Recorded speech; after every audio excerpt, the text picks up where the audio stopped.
안녕하세요, 유동진입니다. 오늘은 지금 이 영화 시간으로 돌아왔습니다. 저희가 얼마 전에 채널의 커뮤니티란을 통해서 여러분들께 10여 편 정도의 굉장히 여러분들께 추천드리고 싶은 영화들의 목록을 드렸었고요. 그 중에서 특별히 해설을 원하시는 영화는 어떤 영화냐 이런 것들을 여러분께 부탁을 드린 적이 있습니다. 그때 투표 결과 굉장히 상위권에 높은 순위에 올린 작품들만 저희가 골라서 최근 들어서 이제 연달아 지금 이 영화를 소개해드리고 있는데요. 그 중에 한 편입니다. 나이트메어 앨리 여러분께 해설 드리도록 하겠습니다. 네, 지금부터 소개해드리게 되는 이 나이트메어 앨리라는 작품 강력하게 추천드리고 싶고요. BTV에서도 보실 수 있습니다. 먼저 첫 번째입니다. 기에르모 델 토로와 윌리엄 린지 그레샴이라고 붙여봤는데요. 네, 익숙한 이름과 익숙하지 않은 이름이 하나씩 있죠. 이 영화를 만든 감독은 바로 기에르모 델 토로입니다. 기에르모 델 토로는 오랜 전부터 확고한 이 사람의 작품 세계가 있죠. 많은 분들이 파네미로 같은 작품 너무 좋아하실 거고요. 아카데미 작품상을 비롯해서 많은 부분을 휩쓸었던 그해 최고의 영화 중에 한 편으로 꼽혔던 쉐이프 오브 워터 같은 작품들도 있을 것입니다. 기에르모 델 토로의 세계를 간단하게 요약한다는 것은 그렇게 쉬운 일은 아니겠습니다만 기에르모 델 토로의 이야기들을 만약에 우리가 잔혹 동화라는 어떤 카테고리로 담아둘 수 있는 그런 영화 세계를 만든다고 가정을 한다면 기에르모 델 토로의 영화 속에서 항상 괴물보다 더 무서운 것은 결국 사람이다 이렇게 얘기할 수 있을 것 같고요. 그 연장선상에서 사실 원작 소설이 있음에도 불구하고 이 영화를 보다 보면 정말로 오리지널 시나리오를 기에르모 델 토로가 쓴 게 아닌가 싶을 정도로 델 토로의 그 작품 세계에 잘 맞아 들어가 있는 그런 영화처럼 보이기도 합니다. 또 한 가지 말씀드릴 수 있을 것은 기에르모 델 토로의 이야기는 일종의 환상동화 같기도 하고 잔혹동화 같기도 한 측면들이 있는데요. 그럼에도 불구하고 명확한 역사적인 어떤 연대기적인 부분들 영화 속에 삽입하는 방식으로 항상 배경을 깔고 있다는 것이 굉장히 중요할 것입니다. 이 영화도 보시게 되면 전반부를 만약에 1부라고 가정을 하고 후반부 도시에서 펼쳐지는 얘기를 2부라고 가정한다면 1부와 2부 사이에는 2년 정도의 시간이 흐르는 것으로 설정이 되어 있습니다. 근데 이 영화 속에서는 사실은 그런 시대적인 배경이 별로 중요하지 않거든요. 그럼에도 불구하고 첫 번째 1부가 펼쳐질 때는 1939년이다라는 설정이 분명하게 나와 있고요. 그 다음에 2부가 펼쳐질 때는 1941년이라는 설정이 나와 있습니다. 그 정도가 아니라 1939년도에 있었던 세계사적인 굉장히 중요한 사건, 다시 말하면 독일이 폴란드를 침공해서 제2차 세계대전이 발발한다라는 뉴스가 영화 속에 들어가 있어서 딱 그때 일어난 일이구나 라는 것을 우리가 느낄 수가 있죠. 또 2부에 등장하는 1941년도에는 진주만 공습이 나옵니다. 그래서 역시 뉴스 속에서 생각지도 않았던 진주만에서 일본의 공격을 받게 된 미국 쪽에서 결국은 참전을 선언하는 내용이 루즈벨트의 연설 같은 것이 영화 속에 등장해 있죠. 확전의 가능성이나 발발의 가능성에서 아주 가장 중요한 역할을 했던 두 가지 사건이 영화 속에 들어가 있지만 사실은 여러분들이 이 영화를 보시면 2차 세계대전하고 아무런 관련이 없다는 것을 느낄 수 있습니다. 그러니까 이런 시대 배경은 이 영화 속의 상황으로서 이렇게까지 사실적으로 등장할 필요가 없어 보이는 거죠. 그럼에도 불구하고 왜 하필이면 39년, 41년 그리고 또 2차 세계대전의 발발과 확전되는 그 순간을 뉴스의 형태로 집어넣었을까? 이것은 사실은 기에르모 델 토로가 흔히 쓰는 방식인데요. 델 토로의 영화 속에서 펼쳐지는 이야기는 굉장히 환상적이고 특정한 시대랑 관련이 없어 보이지만 사실은 그것이 배태되어 있는 구체적인 역사의 비극을 직접적으로 끌고 들어옴으로 인해서 일종의 카오스적인 세계를 설정으로 깔아두는 것이죠. 그리고 이렇게 온통 비극밖에 없고 희망이란 건 없고 파멸만 있을 것 같은 그런 어떤 세계사적인 사건 속에서 펼쳐지는 한바탕의 동화적인 이야기를 통해서 그럼에도 불구하고 순수는 가능할까? 진실을 찾는다는 것은 또 어린 시절의 평화로 돌아간다는 것은 가능할까를 묻는 그런 일련의 영화들을 만들어 오고 있다. 이렇게 말씀드릴 수가 있습니다. 그런 일이 가능하겠다라고 말을 하는 영화가 쉐이프 오브 워터라면 그런 일은 불가능하다라고 말하는 영화가 바로 나이트메어 앨리일 것입니다. 쉐이프 오브 워터도 영화를 보시게 되면 1960년대 초반에 있었던 쿠바 미사일 위기가 영화 속에 직접적으로 들어가 있죠. 악마의 등뼈라든지 혹은 파네미로 같은 작품을 보면 스페인 내전이라는 상황이 들어가 있습니다. 이런 식으로 구체적인 역사적인 사실이 왜 기에르모 델 토로의 이야기 속에서 깔리는가는 사실은 나이트메어 앨리를 보셔도 역시 아실 수 있는 부분이다 라고 해설드릴 수가 있겠습니다. 또 한 명은 윌리엄 린지 그레샴인데요. 이 그레샴은 바로 이 원작 소설을 쓴 작가입니다.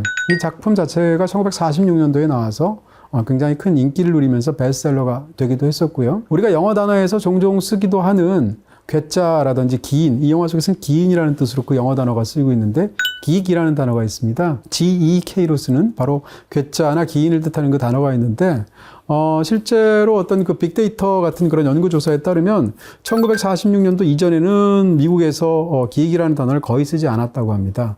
안 쓴 건 아니지만 굉장히 안 쓰는 단어 중에 하나였는데 이 소설이 크게 인기를 얻은 다음부터 기익이라는 단어가 미국 사람들이 많이 쓰기 시작했다는 겁니다. 그럴 정도로 나이트메어 엘리에서 기익이라는 단어, 기인이라는 단어가 굉장히 중요하기도 하고 다른 한편으로는 이 소설이 얼마나 성공을 했으면 사람들의 언어 습관에까지 영향을 미쳤는가를 짐작할 수 있는 측면이 있겠죠. 어찌됐건 이 이야기는 윌리엄 린지 그레샴이 1946년도에 소설을 발표했을 때 상당 부분 자전적인 이야기였습니다. 그레샴 자체가 이 소설의 성공에도 불구하고 이후에는 작가로서 그렇게 성공적인 삶을 살지 못했고요. 데뷔하기 이전의 삶에서도 결국 행복하다고 볼 수 없는 그런 삶을 살았던, 어떻게 생각하면 불행으로 점철된 그런 삶을 살았는데요. 그레샴은 알코올 중독자였습니다. 그리고 정신질환에 시달려서 정신분석적인 어떤 진료를 많이 받았던 것으로 되어 있고요. 그리고 스페인 내전에 참가하기도 했는데 스페인 내전에서 참가했던 또 다른 전우로부터 이 영화에 등장하는 핵심적인 아이디어, 서커스단의 그 카니발 공연 속에서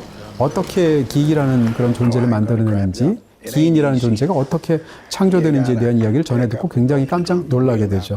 그래서 자기가 겪었던 스스로의 알코올 중독과 정신분석을 받았던 경험과 그리고 마지막으로 기기에 관해서 들었던 이야기를 종합해서 자전적인 이 소설을 쓰게 됩니다. 제목이 나이트메어 엘리라고 붙었는데요.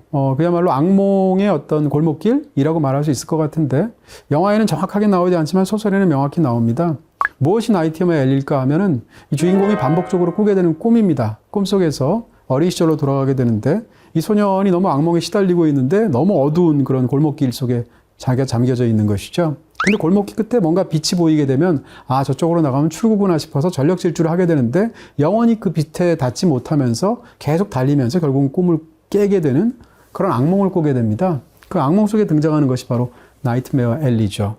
영화를 다 보고 나면 나이트메어 엘리라는 것은 결국 이 세상에 대한 삶에 대한 은유처럼 보입니다. 이 영화 속에서 사실 주인공은 그렇게 좋은 사람이 아닌데요. 그럼에도 불구하고 스탠튼이 그토록 벗어나고 싶어 했던 악몽의 골목길을 벗어난 일은 이루어지지 않는 것이죠. 그리고 꿈을 깨는 것이죠. 그렇게 얘기한다면 이 영화 속에 등장하는 악몽은 말하자면 미국의 아메리칸 드림의 어두운 뒤편을 뜻하는 그런 의미도 가진다라고 얘기할 수 있겠습니다. 자, 원작 소설도 굉장히 훌륭하니까 한번 읽어보시는 것도 좋을 것 같고요. 다만 이 영화를 보면 가장 압도적으로 다가오는 이미지가 뭐라고 할까요? 이렇게 사산에서 태어난 그런 아기를 이렇게 표본 액속에 담가 놓은 어떤 그런 장면일 텐데 에녹이라고 지칭되는 그 에녹과 관련된 것은 전부 다 이 영화에서 창조한 것입니다. 원작 소설에 등장하지 않거든요. 그런 면에서 각색도 굉장히 훌륭한 쪽으로 창의적으로 발휘된 것이 아닌가 이렇게 말씀드릴 수가 있겠습니다. 헐, 너 그거 안 받았어? 인터넷과 IPTV 가입할 때 놓치면 안 되는 헐인. 헐인? 응, 헐 할 만큼 놀라운 할인이어서 헐인. 딴 데는 없어서. 헐. 기본 할인에 30% 더. 헐, 대박. 이게 뭐냐고? 더슬림 더슬림 요금제. 자, 이제 2번으로 넘어가도록 하겠습니다. 세 명의 아버지.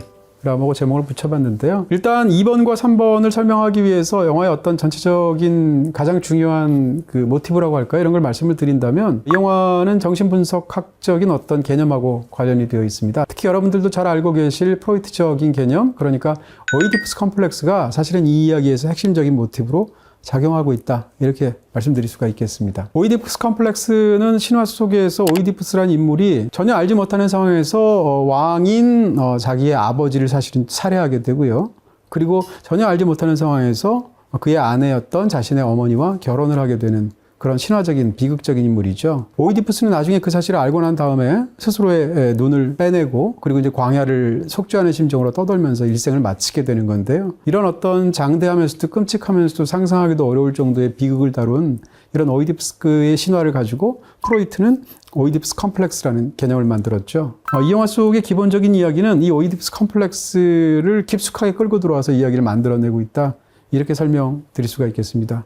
그러다 보니까 아버지 살해 혹은 어머니와의 관계라는 개념이 영화에서 굉장히 흥미롭게 들어가 있는데 그 첫 번째가 바로 세 명의 아버지라고 붙이게 됩니다. 어쨌건 오이디푸스 컴플렉스를 이렇게까지 이야기 속에 집어넣은 것은 실제로 1946년 소설이 나올 때 이 당시가 미국에서 이 정신분석학이 굉장히 크게 유행하던 시기입니다. 그러면서 사회적으로도 큰 영향을 주었기 때문에 그런 시대적인 맥락도 사실은 담겨 있다. 일단 이렇게 설명드릴 수가 있고요. 세 명의 아버지라고 붙인 것은 영화에서는 이 주인공인 스탠튼이라는 사람의 이야기를 다루고 있는데 사기꾼이라고 할 수 있겠죠. 심령술사라고 말할 수도 있고 혹은 독심술사라고 말할 수 있을 텐데 이 스탠튼은 영화가 시작하자마자 누군가의 죽은 시체를 처리하는 장면으로 영화가 시작되죠. 처음에는 그것이 어딘지 알 수 없으나 그리고 또 그 사람이 누구인지 알 수 없으나 영화가 진행되다 보면 바로 아버지였다는 사실을 알게 됩니다. 말 그대로 아버지를 살해한 것이죠. 아버지를 죽인 다음에 아버지와 함께 있었던 그 집을 불태우고 떠나면서 영화가 본격적으로 시작되죠. 말 그대로 이 영화는 오이디푸스 컴플렉스에서처럼 은밀한 것을 꿈으로만 꾸는 거거나 상상으로만 하는 것이 아니라 실제로 아버지를 죽이면서 영화가 시작된다고 볼 수 있겠죠. 더 재밌는 것은 이 영화 속에 사실상 두 명의 아버지가 더 나온다는 것입니다. 그는 그 아버지를 죽인 다음에 정착하게 된 곳이 카니발, 그러니까 일종의 서커스 공연 같은 것들이 함께 하게 되는 유랑 공연을 하는 것 같은 그런 곳에 들어가서 자기 일을 시작하는 것이 영화의 초반부일 텐데요. 거기서 아버지 같은 인물을 만나게 됩니다. 그 사람은 피트였습니다. 근데 피트는 실제로 스탠튼의 아버지하고 많은 점에서 비슷한 공통점을 갖고 있어요. 일단 두 사람 다 알코올 중독자입니다. 그리고 두 번째는 알코올 중독의 역효과 때문이겠지만 둘 다 성적으로 무능합니다. 그런 상황에서 이 주인공의 아버지는 사실은 성적으로 무능하고 또 개인적으로도 그런 부분이 있어서 어머니로부터 버림을 받죠. 남편에게 충족받지 못하는 그런 욕구를 험프리스하는 애인을 두면서 어머니는 해결을 하죠. 그러다 결국은 아버지를 버리고 아들인 스탠튼까지 버리게 되고 그 자신의 정부와 함께 떠나면서 사실은 어린 시절이 불행하게 스탠튼한테 커다란 상처를 남기면서 끝나게 되죠. 피트는 부부간의 사이가 좋아 보입니다. 극 중에 지나라는 여자와 굉장히 따뜻한 사이인 것은 보이지만 두 사람 사이에서 성적인 관계는 이루어지지 않습니다. 왜냐하면 피트가 그쪽으로 무능하기 때문인데요. 그런 관계 속에서 피트는 이 일종의 유사 아들이라고 말할 수 있는 아버지를 떠올리게 하는 그렇게 자신을 바라보고 있는 스탠튼과 본격적으로 친밀한 관계를 맺게 되죠. 아버지한테 아들이 흔히 그런 것처럼 스탠튼은 피트로부터 독심술에 관한 모든 정보와 기술들을 습득해서 배우게 됩니다. 그 과정에서 더 많이 배우고 싶은 마음 때문에 이 남자가 너무 술을 좋아하니까 술을 그 일종의 학습료의 대가로 가져다 주게 되죠. 근데 밤에 그것을 가져오는 바람에 색깔을 착각해서 술을 가져줘야 되는데 마실 수가 없는 메탄올을 가져다 주게 되죠. 그 결과 피트는 술을 마시고 그만 세상을 떠나게 되는 것이죠.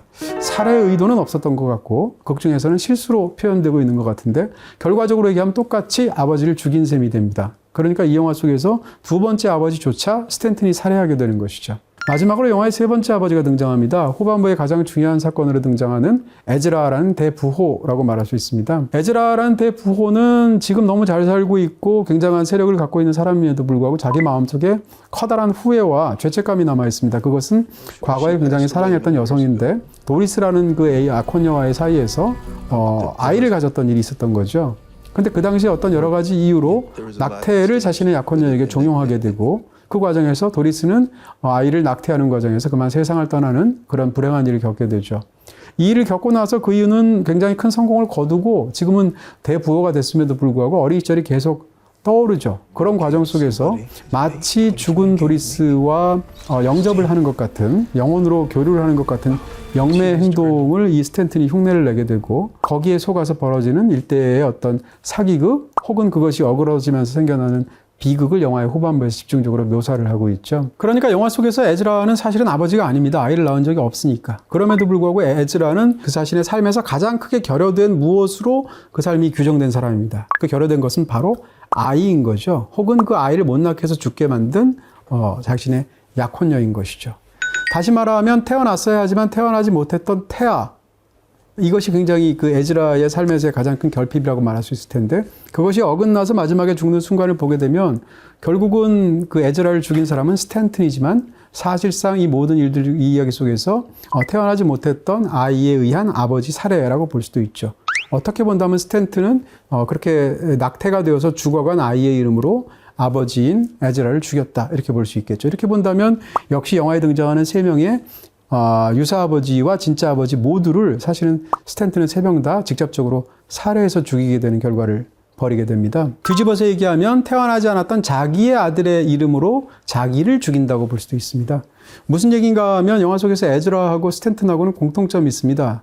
둘 다 자신의 아이를 원치 않게 한다라는 것인데요. 그러니까 에즈라가 자신의 연인인 도리스의 아이를 못 낳게 했던 것처럼 마찬가지로 영화 속에서 스탠튼도 자신의 연인인 몰리가 그와의 사이에서 아이를 못 가지도록 했었던 것이죠. 만약에 두 사람 사이에서 임신이 되었으면 어땠을까? 아이가 나왔겠죠? 그렇지만 그 아이는 결국은 바로 이 몰리로부터 아이를 낳지 못하게 만들었던 스탠튼의 뜻에 따라서 애초에 존재하지 않는 아이가 됐습니다.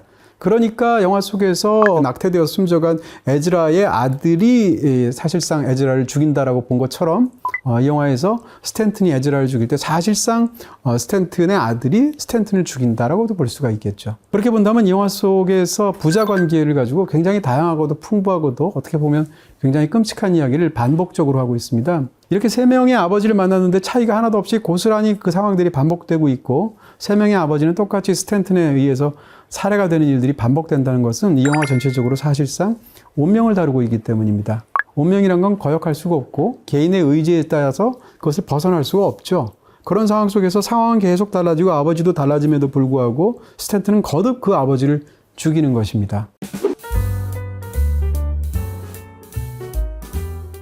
자, 3번으로 넘어가겠습니다. 예상이 되시죠? 세 명의 어머니 항목입니다. 자, 영화 속에서 모두 세 명의 어머니가 등장한다고 할 수 있어요. 첫 번째는 당연히도 친모입니다. 영화 속에서는 자세히 묘사되고 있지 않지만 아까 친모에 대해서는 말씀을 드렸었죠.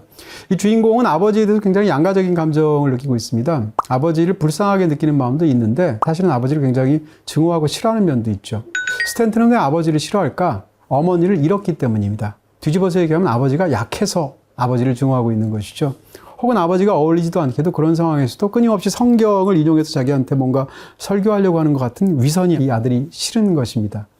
다시 말하면 어머니에 대한 자신의 욕망 혹은 어머니에 대한 자신의 어떤 친밀감, 그럼에도 불구하고 어머니를 상실했다는 그 상처 때문에 아버지처럼 되고 싶지 않은 것이죠. 아버지처럼 되면 어머니를 잃게 되니까. 역설적으로 이 스탠튼은 그러니까 아버지가 아니라 어머니의 정부가 되고 싶어 합니다. 그러니까 험프리스를 사실상 꿈을 꾸고 있다, 이렇게 말씀드릴 수가 있을 것 같고요. 험프리스의 직업적인 면하고 극 중에서 연결되는 지점도 바로 그런 부분에서 있는 부분들이 있겠죠. 두 번째 어머니가 영화 속에서 등장하게 됩니다. 두 번째 어머니는 바로 지나일 것입니다. 두 번째 아버지라고 볼 수 있는 피트의 아내라고 얘기할 수 있겠죠. 영화 속에서 지나는 그에게 굉장히 따뜻하게 대해주기도 하고 일자리를 주기도 하지만 그를 유혹해서 관계를 가지기도 합니다. 그리고 영화의 세 번째에 등장하는 어머니가 있는데 그것은 바로 릴리스겠죠. 후반부에 등장하는 정신과 의사인데요. 릴리스 역시 마찬가지로 일종의 그와의 사이에서 유사 모자 관계 같은 느낌들의 어떤 관계를 가지게 됩니다. 그리고 역시 릴리스도 그와 잠자리를 함께 하게 되죠. 이 영화 속에서 등장하는 이 두 번째 엄마라고 말할 수 있는 지나와 세 번째 엄마라고 말할 수 있는 릴리스 사이에서는 굉장히 큰 시각적인 공통점이 있는데, 처음 관계를 가질 때 지나와의 관계 속에서는 주인공인 스탠튼이 욕조에 누워 있습니다. 그리고 릴리스와의 관계 속에서는 카우치에 누워 있죠. 욕조의 외양과 카우치의 외양은 상식적으로 굉장히 비슷한 측면이 있고, 이 두 가지는 사실은 어머니와의 관계에 있어서의 일종의 상상 속에서의 침대랑도 관련이 있습니다. 그러니까 어떻게 보면 이 세 인물 사이의 어떤 저류 속에서 강력하게 이어주는 부분이 있는 건데요. 그러니까 실제 어머니와에선 당연히 그런 일은 없었지만 영화 속에서 지나와의 관계, 릴리스와의 관계 속에서 오이디푸스 컴플렉스 속에서의 어머니에 대한 그 은밀한 욕망이 투사된 이야기라고 명확하게 볼 수가 있는 것이죠. 그렇게 본다면 이 영화 속에서 세 명의 아버지를 전부 다 살해하고 세 명의 어머니를, 물론 이제 상상적인 개념이 들어가게 되지만 관계를 맺게 되는 이 이야기는 기본적으로 굉장히 정신분석학적이라고 얘기할 수 있겠죠. 네, 4번으로 넘어가도록 하겠습니다. 몰리의 세계와 릴리스의 세계라고 붙여봤는데요. 이것은 다시 다른 말로 얘기한다면 1부의 세계와 2부의 세계라고 말할 수 있을 것 같습니다. 자, 1부의 세계는 그야말로 텅 빈 공터에다가 이 카니발 단원들이 와서 공연을 펼치게 되면 사람들이 와서 공연을 가는 그런 구조죠. 말하자면 일종의 시골 마을 같은 느낌 혹은 텅 빈 공간의 느낌이죠. 1부에 어떻게 보면 굉장히 지저분하고 더러우면서도 그 속에서 어떤 그런 또 아름다움이 있는, 그리고 어떻게 보면 지나간 과거의 공간과도 같은 그런 공간과 명확하게 대조를 이루는 것이 바로 현대적인 도시를 묘사하는 2부라고 할 수 있습니다. 2부의 세계는 말하자면 강철, 그리고 혹은 유리, 혹은 직선의 세계로 미술적으로 극 중에서 표현이 되고 있는데요. 과연 이 스탠튼은 이 1부의 세계, 몰리의 세계와 2부의 세계, 릴리스의 세계에서 과연 이 양쪽 어딘가에서 위안을 얻거나 구원을 얻을 수 있을 것인가? 이런 이야기들 사실은 이 영화가 다룬다고 볼 수가 있겠죠. 먼저 몰리입니다. 만약에 이 영화가 1부의 마지막 장면에서 끝났다면 우리는 굉장히 그래도 따뜻한 마음으로 이 영화의 이야기를 맞이할 수 있었을 것입니다. 왜냐하면 스탠튼은 정말로 그 카니발에서 일을 하면서 몰리를 사랑했던 것 같고, 그런 과정 속에서 자신이 갖고 있는 독심술, 더 중요하게는 심령쇼의 자기의 능력을 스스로 깨닫게 되고, 몰리를 데리고 다른 곳으로 떠나도 충분히 잘 살 수 있겠다라는 결심을 하게 되고 카니발을 떠나면서 사실상 1부가 끝나기 때문이죠. 그러니까 어떻게 본다면 일부의 세계 속에서 몰리에 대한 그의 감정과 이제는 자기가 자기 목적의 삶을 제대로 인간답게 살 수 있을 것이다 라는 그런 예상은 희망의 형태로 담겨 있다고 볼 수가 있겠죠. 그러나 그들이 그렇게 도착해서 2년 동안 살아오면서 살아가게 되는 그 2부의 세계에서는 더 이상 몰리는 그 세계에 적합하지 않은 인물로 보여집니다. 그러면서 몰리를 대체하는 인물로 바로 릴리스가 등장하게 되는데요. 그런 부분에서 2부에서 릴리스와의 관계, 몰리와의 관계 속에서 스탠튼이 어떻게 행동하는지가 사실은 영화에서 굉장히 흥미롭게 묘사가 되어 있죠. 카니발에서 근무하는 사람들은 다 제각각 자기 나름의 특기가 있거나 장기가 있게 되죠. 몰리의 특기는 무엇인가라는 걸 생각해 볼 수 있을 텐데요. 몰리는 전기쇼를 하고 있죠. 그러니까 전기 의자에 앉아서 전기를 흐르게 만드는 것처럼 보이는데 전기가 그녀에게 제대로 통하지 않는 것처럼 보이게 만들어 사람들을 놀라게 만드는 것이 그 쇼의 핵심인 거죠. 근데 영화를 다 보고 나면 몰리의 재능은 그 반대쪽에 있었다는 것을 알게 됩니다. 그녀는 다른 사람처럼 전기가 통하지 않아서 전기를 잘 컨트롤할 수 있는 사람이었던 것이 아니고 그녀도 똑같이 전기를 통과를 하게 되면 굉장히 고통을 겪는 사람임에도 불구하고 어려서부터 끊임없이 전기가 본인에게 고통을 줄 때 그 고통을 견디는 것으로 발달한 것이 그녀의 재능이다라는 것이 밝혀지죠. 다시 말하면 그녀의 재능은 고통을 견디는 능력일 것입니다. 그렇지만 2부에 가면 그렇게 고통을 잘 견디는 몰리조차도 릴리스의 세계에서는 고통을 견디지 못하죠. 그녀는 사실은 자기 몸을 관통하는 그런 고압 전류까지 건진 사람임에도 불구하고 누군가의 역할을 대행하는 것을 도저히 못하겠다고 고백하면서 최후의 비극으로 가게 되죠. 그것은 바로 에즈라의 죽은 애인인 도리스 역할을 더 이상 하지 못하겠다라는 것이고, 왜냐하면 도리스 역할을 한다는 것은 가장 간절하게 도리스를 원하고 있는 에즈라를 속이는 행동이기 때문입니다. 그렇기 때문에 이 영화 속에서 몰리는 일종의 상실한 진실 같은 것으로 영화 속에서 표현이 되고 있는데, 더 이상 2부에 가게 되면 몰리에 대해서 스탠튼이 마음을 두지 않는다는 사실 자체가 스탠튼이 어디로 가고 있는지를 보여주는 그런 밑그림이라고 할 수 있겠죠. 어쨌건 이렇게 1부와 2부의 세계가 있는데 1부의 세계는 떠나온 세계고 그리운 세계임에도 불구하고 스탠튼은 그 세계로 돌아가고 싶어 하지 않습니다. 그는 지금 잘하고 싶어 하는 것은 2부의 이 릴리스의 세계인데 과연 그가 릴리스의 세계에 적합할까? 이런 면을 본다면 영화는 정반대의 측면으로 영화가 벽에 부딪히면서 사실은 이야기가 진전되는 것이죠. 그 이후의 이야기를 5번부터 보도록 하겠습니다. 자, 5번으로 넘어가겠습니다. 독심술과 심령쇼라고 하겠습니다. 자, 영화 속에서 이제 스탠튼이 구사하는 기술은 두 가지라고 할 수 있습니다. 하나는 이제 물론 다른 사람들도 그렇지만 독심술입니다. 또 하나는 이제 심령쇼라는 건데, 이 영화의 이야기는 독심술에서 시작해서 심령쇼로 진행되는 방식으로 이야기가 짜여져 있죠. 먼저 스탠튼은 피트로부터 독심술을 배웁니다. 독심술이라는 것은 상대의 마음 속에서 그 사람이 처해져 있는 상황이나 이런 것들을 단박에 알아내게 되는 그런 기가 막힌 방법인데, 어떻게 독심술이 가능할까? 영화를 다 보고 나면 이것은 거대한 사기술이었죠. 그렇지만 어쨌건 사기술이 통하기 위한 몇 가지 전제가 있습니다. 첫 번째 전제는 사람들의 고통은 다 비슷하다라는 전제입니다.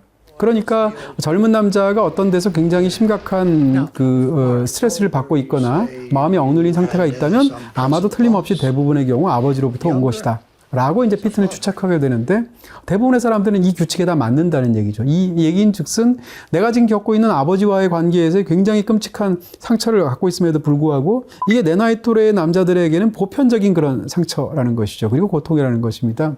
다시 말하면 인간은 제각각 자기에게 펼쳐지는 행복이나 고통이라는 것이 굉장히 독특하고 자기를 고유한 사람이라고 생각하는 것 같지만 한 발 떨어져서 보면 다 독심술로 읽어낼 수 있을 정도로 뻔하고 평범한 사람들이고 차이가 없는 사람들이다라는 것입니다. 다시 말하면 독심술을 통해서 사람들로부터 돈을 뜯어낼 수 있는 사회는 다 고만고만하게 뻔한 사람들로 채워져 있는 사람일 것입니다. 그런 부분에서 이 독심술이 전제하고 있는 사람 자체가 갖고 있는 어떤 개성이라든지 그 사람의 고유성을 박탈해내는 어떤 그런 설정들이 굉장히 흥미롭게 느껴지는 것이고요. 또 하나는 독심술을 하는 것이 상대적으로 쉬운 게, 독심술 대상이 되는 사람이 자기의 마음을 읽어달라고 안달복달하기 때문입니다. 다시 말하면 자기 마음에 상처가 있거나 자기 마음에 어떤 드러내고 싶은 충동이 있을 때 그것을 다양한 표정과 제스처와 여러 가지 것들을 통해서 자기를 알리고 싶어 한다는 거죠. 그런 은밀한 욕망이 있기 때문에 독심술을 하는 사람 입장에서는 그런 욕망을 그대로 걷어주기만 하면 되는 것이죠. 그러니까 어떻게 생각하면 독심술이 통하는 것은 굉장히 쉬운 일이라고 하겠습니다. 왜냐하면 사람은 다 똑같고 패턴화되어 있고 고통은 정형화되어 있으며 그런 고통에서 인간은 벗어나기 어렵고, 그런 운명적인 순간을 향해서 가지만 그 인간은 심지어는 그런 고통을 스스로 드러내서 알아달라고 비명을 지르고 있기 때문입니다. 그런데 초반부에서 이렇게 독심술에 관한 얘기로 나오는 것처럼 보이지만 어느 순간 독심술이 바로 이 심령술, 그러니까 심령쇼로 옮겨가는 것을 볼 수 있습니다. 영화에서 굉장히 중요한 사건 세 가지가 다 그렇습니다. 첫 번째 사건은 이 독심술을 이 관객들 사이에서 돈을 받으면서 독심술의 굉장히 대가라고 말할 수 있는 진아가 하고 있는 장면입니다. 원래 독심술이라는 것은 2인 1조로 사전에 알고 있는 정보를 이 독심술사한테 이제 특정한 방식으로 알려줘서 마치 읽어내는 것처럼 속이게 되는 방식을 쓰게 되는데 뭔가 사인이 맞지 않죠. 그래서 그 정보를 받지 못하니까 상대의 마음을 읽을 수가 없게 되는 상황 속에서 진아가 위기를 겪습니다. 그럼 진아는 그 위기를 어떻게 극복하는가? 독심술의 세계에서 심령술의 세계로 전환시킴으로 인해서 그 위기에서 벗어납니다. 그 상황에서 어떻게 하면 더 이상 독심술을 하지 않고 그 사람에 다가가서 죽은 남동생이 있지 않느냐라고 말을 하게 되고 그 죽은 남동생이 지금 너의 어깨에 앉아 있다라는 말을 하게 되고 그것을 통해서 그 구경꾼의 마음을 사로잡게 되고 위기에서 벗어나는 상황이 펼쳐지게 되죠. 보란듯이 성공했기 때문에 그것을 보고 있는 스탠튼은 굉장히 놀라게 되는데 거기에 대해서 진아는 심령술은 웬만하면 하지 않는 게 좋다. 왜냐하면 그것은 거짓된 희망을 주는 것이니까 라고 말을 하고 진아는 사실은 뛰어난 심령쇼를 할 수 있는 사람임에도 불구하고 이 사람은 항상 독심술에 만족하고 있는 것이죠. 바로 그 점에서 스탠튼이 달랐던 건데요. 말씀드리는 것 같은 두 번째 사건이 일어나게 됩니다. 보안관이 찾아와서 몰리가 체포될 것 같은 위기 상황이 생기게 되고 보안관이 윽박지르고 있을 때 그 보안관에 대해서 독심술을 행하는 것으로서 스탠튼이 자신의 위력을 발휘하게 되죠. 그렇지만 독심술 자체만으로는 보안관을 완전히 사로잡을 수가 없습니다. 그런 상황에서 자기가 잘못하면 몰리가 끌려갈 것 같은 위기 속에서 주인공인 스탠튼이 하는 행동은 무엇인가? 독심술로부터 심령쇼로 다시 역시 진아처럼 넘어가죠. 그렇게 해서 어느 순간 그에게 죽은 엄마가 있다는 것을 알아내게 되고 죽은 엄마가 지금 바로 옆에서 이런 말을 해주겠다고 하면서 그 말을 대언하는 걸 통해서 보안관의 마음을 완전히 사로잡아서 위기에서 벗어나게 됩니다. 그러면서 스탠튼은 자신의 가장 뛰어난 능력을 그 순간 처음으로 자기의 재능을 발견한 거죠. 자신은 사실은 독심술을 익히고 있는 줄 알았는데 이 사람이 진짜 잘하는 것은 사실은 심령쇼였던 것입니다. 그러면서 이야기는 2부로 넘어가게 되죠. 2부가 시작하자마자 그는 독심술을 사람들 앞에서 호텔 같은 곳에서 공연을 하고 있습니다. 그 상황에서 독심술을 멋지게 하려고 하는 것 같은데 그런 모든 메커니즘을 알고 있는 것 같은 릴리스가 등장을 해서 허점을 찌르기 시작하죠. 그래서 사인도 안 맞고 몰리가 주는 사인도 역시 평상시랑 연습하는 것하고 달리 다르게 주기 때문에 그 사이에서 굉장히 위기에 봉착했을 때 이런 세 번째 사건에서 스탠튼이 했다는 행동은 무엇인가? 역시 독심술로부터 시작해서 심령쇼로 바꿔치기 함으로써 역시 위기를 벗어나죠. 그때 심령쇼는 바로 릴리스와 함께 왔던 킴벌 판사 부부였습니다. 킴벌 판사 부부에게는 전쟁에 갔다가 죽은 아들이 있었고 그 아들이 지금 마치 당신의 어깨에 앉아있다는 식으로 이야기를 해서 이 킴벌 박사의 아픈 마음을 사로잡게 되죠. 어깨에 앉아있다고 말을 하는 것은 진아가 첫 번째 사건에서 그렇게 말하는 걸 보았기 때문입니다. 어찌되었건 이 세 번의 사건에서 알 수 있는 것처럼 이 이야기는 처음엔 독심술에 관한 이야기처럼 보였지만 이것이 점점 심령쇼로 넘어가면서 영화의 마지막에 심령쇼와 관련된 가장 파국적인 에즈라의 사건으로 이야기가 펼쳐지게 되는 것으로 짜여져 있겠죠. 그렇다면 심령쇼의 가장 중요한 부분을 거론하지 않을 수 없겠습니다. 독심술이 가능하다는 것은 인간은 다 뻔하고 똑같이 고통받는 존재이고 심지어는 그런 것을 너무 알리고 싶어서 비명을 지르는 존재다라는 것 때문에 독심술이 통한다고 했죠. 그렇다면 심령쇼는 왜 또 어떻게 통할 수 있을까라고 생각하면 이것도 사기술인데 그것이 통할 수 있는 이유는 인간이 고통받고 있고 그 고통 속에서 거짓이라도 위안을 바라고 있기 때문입니다. 그러니까 지금의 고통이 너무 크니까 누군가 위안을 제공했을 때 그것이 진짜 위안인지 가짜 위안인지를 구별할 겨를이 없게 되고 그런 상태에 놓인 인간일수록 상대방이 거짓 위안을 만들어서 제공할 때 덥석 물게 되는 것이죠. 바로 그것 때문에 심령쇼가 통하게 되는 것인데요. 그러니까 이 영화 속에서 심령쇼를 원하는 인간들이야말로 영화 속에서 가장 고통받는 인간들이다. 이렇게 얘기할 수 있겠죠. 이런 것에 대해서 동의하지 않는 진아는 그래서 심령쇼는 하면 안 된다고 생각하는 것이고 일요일에 교회에서 설교하는 목사들이랑 무엇이 다른가라고 항변하는 스탠튼 입장에서는 심령쇼를 하는 데 있어서 전혀 거리낌이 없게 되는 것이죠. 이런 진아와 스탠튼의 차이가 영화의 후반부에 가면 거대한 차이를 만들어내게 되는 것입니다. 6번으로 넘어가겠습니다. 메탄올과 에탄올.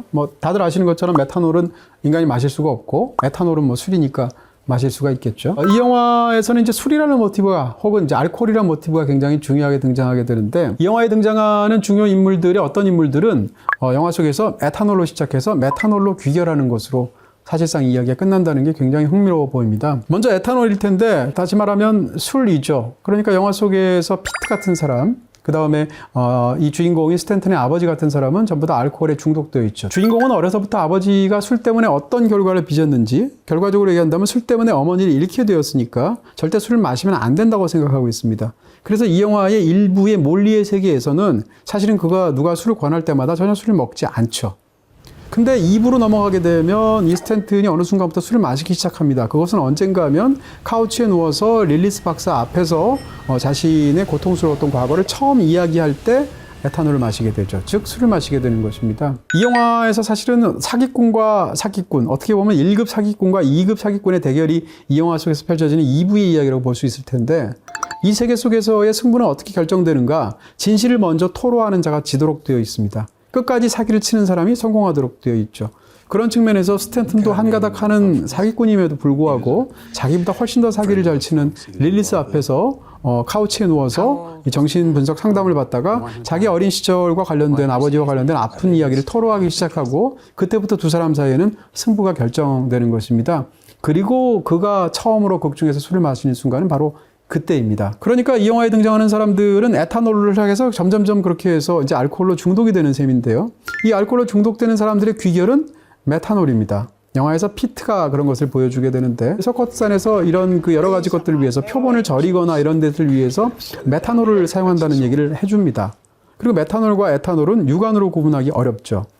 근데 메탄올과 에탄올을 같이 갖다 놓고 색깔로 구분하고 있는데, 밤에 가져오느라고 피트를 위해서 술을 사가지고 가져오는 상황에서 에탄올을 가져와야 되는데 메탄올을 가져다 주게 되고, 그렇게 돼서 피트가 세상을 떠나는 일이 벌어지게 되죠. 이 이야기는 사실은 어떻게 생각하면 영화의 종반부에서 벌어지는 스탠튼에게 벌어지는 이야기의 밑그림처럼 작용을 하게 됩니다. 피트에 국한해서 말을 한다면 에탄올이라는 것은 일종의 거짓 위안 같은 것이죠. 술을 마신다고 해서 삶에서의 문제가 해결되지 않습니다. 위안을 주지만 위안은 굉장히 한시적인 위안이죠. 그러니까 어떻게 생각하면 술을 마신다고 해봤자 지금 현재 있는 고통이나 어떤 문제들이 잠시 유예될 뿐이지, 술을 깨고 나면 더 큰 문제가 생기게 되죠. 그렇지만 이 사람이 할 수 있는 것은 그것밖에 없으니까 반복적으로 술을 계속 마시게 되고, 어떻게 보면 에탄올은 굉장히 느린 죽음을 뜻하는 것으로 설정이 되어 있는 것처럼 느껴지기도 하죠. 그렇게 본다면 메탄올은, 에탄올이 느린 죽음을 묘사한다면 메탄올은 사실상 빠른 죽음을 묘사한다고 볼 수도 있고, 어떻게 보면